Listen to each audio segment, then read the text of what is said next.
Daghang salamat katropang June 14 mo ang report. Samtang LGU Cordoba mangulikta na og terminal fee. Dito ni Roro Port nila may katropa samtang environmental fee o bintuhan pod. Ato ning sayron pinigil sa report ni katropang Crystal Joy Filerca. XFM Report. Yes, katropang Crystal. Sugod karong Hunyo 19, mangolekta na ang LGU Cordova og terminal fee alang sa mga musulod sa Roro Port Terminal. Samtang aduna usab ipatuman nga aumento sa environmental fee.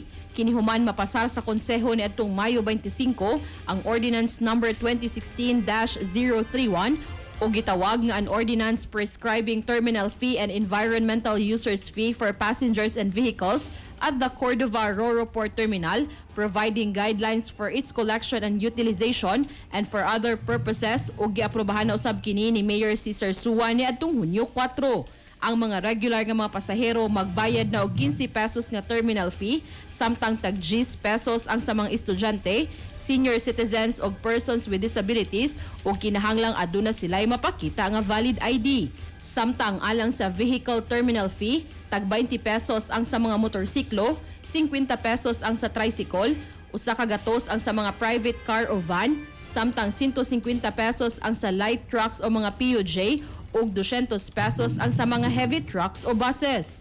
Dugang paniana, gikan sa tag 10 pesos nga environmental fee, giumentuhan na kini ngadto sa 20 pesos. Nakalatid sa mong ordinansa nga way labot niini ang mga government vehicles nga naka-official business, emergency response vehicles sama sa ambulansya, fire trucks o rescue vehicles, mga uniform personnel nga naka-duty o mga batang nag-edad og 5 anyos paubos.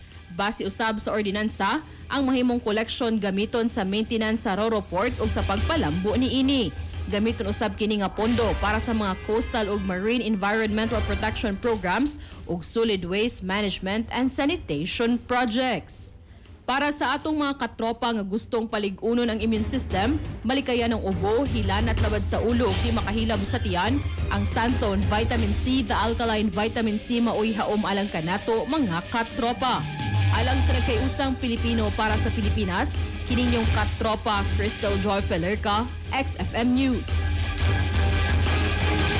XFM Report. Daghang salamat. Santon Plus Gold, mapalit sa mga butika sa inyong lugar.